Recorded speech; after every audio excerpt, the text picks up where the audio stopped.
we have certain beliefs that we should do Satyanarayan Puja every year or Vastu Puja or Vastu Shanti before you shift into a new house. Okay. At least in Maharashtrians we have that kind of tradition. Gruha Shanti. Okay. Now,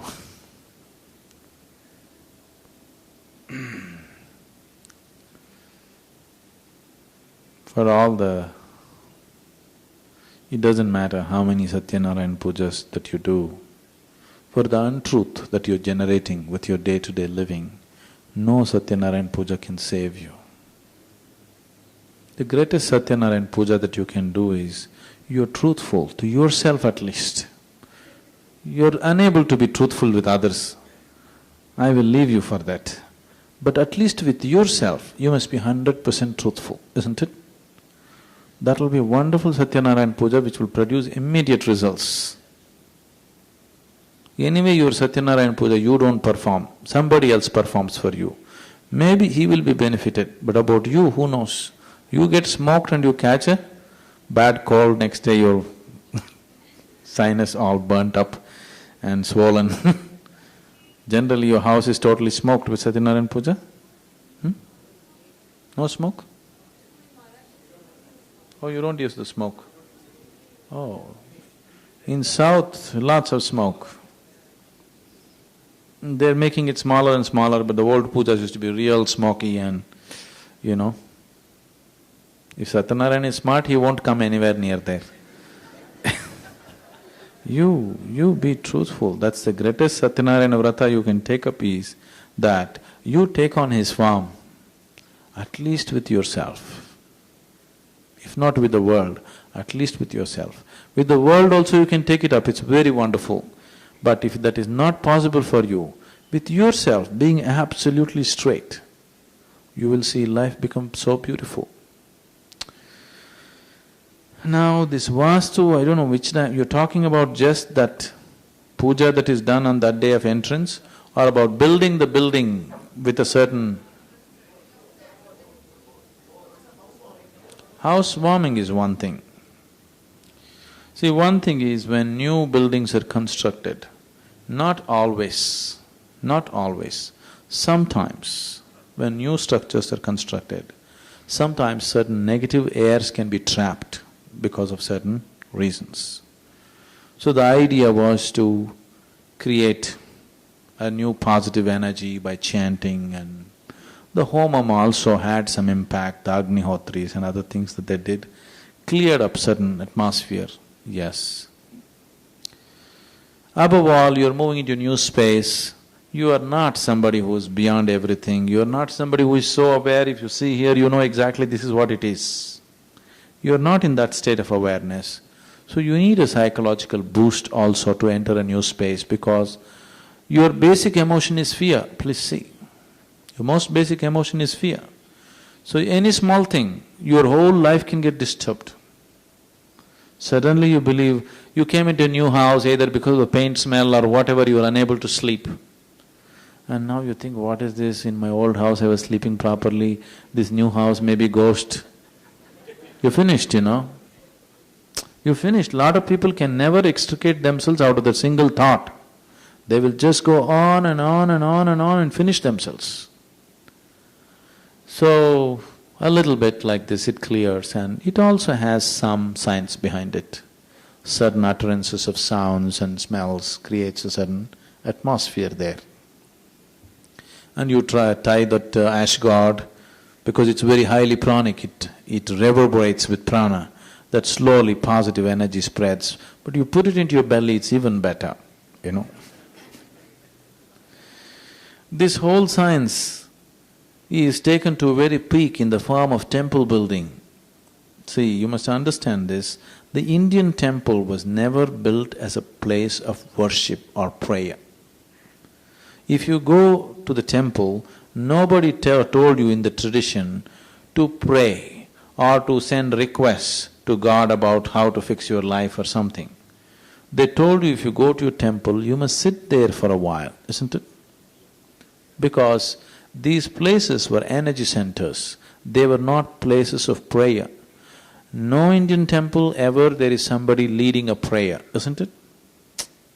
See, suppose if it's some other place of worship, somebody is leading a prayer. There is no such thing at any time in the Indian temple because this was made as an energy center, not as a place of prayer. Before you start your day, you have a shower, go there, sit there for some time and then go out into the world. This is like public battery charging place. And it is also said, if you are on a spiritual path, you don't have to visit the temple every day. Do you know this? Yes, are you aware of this? Those who are on the spiritual path need not go to the temple every day. Why? Because they have self-charging mechanisms. Right now you're doing your pranayama, meditation, these are self-charging mechanisms. You don't have to necessarily go to a public charging place. You don't have your own private charger, you go to the public booth and charge yourself. When the shape of the temple, the outside parikrama, the sanctum sanctorium, the shape and size, the shape of the idol and the size, the mudras that the idol hold, the mantras that are used to consecrate this, if all these things are properly matched, it will have a very strong field of energy around it. You just go there, sit there, imbibe it and come. This is not the time for you to do blah blah blah blah or somebody else is doing it. It's for you to just sit quietly and if there is something to imbibe it. Most of the temples we have killed because we do not know how to maintain them anymore. The necessary dedication, the necessary science of what it is has been lost and it's been lots, hundreds and hundreds of temples have died, only the stone is there. This was a science of converting the stone into the divine. But if you're unaware, you'll again convert the divine into a stone, There is a whole science as to how to make the stone into divine, to energize it in such a way that it is a much higher possibility than yourself. But you can just decimate it. Maybe some of you got the Dhyana Lingam brochure? You must, maybe the pictures if you want to see the book is there outside. You must come and sit here. This has been energized not through mantras but through prana pratishtha. It has taken an enormous amount of work. In a way, what I am doing now, this is not my work. Fundamentally I came just to consecrate the lingam. Just out of something else I got involved in this and I'm on doing something, fooling around for a while. Otherwise my fundamental work was just to consecrate that. I never intended to stay beyond consecration. It was always planned that I will leave as soon as the consecration is done. For some reasons I stayed on and things are going on. You just enter this temple, you don't have to believe in any Shiva, any nonsense. You simply come and sit there. It's a multi-religious temple, that's why people from all religions come there just to be there. Just sit there, it'll shake you from the root of your spine. The vibrations are so powerful because it's consecrated in such a way. It is prana pratishtha, you can't kill it.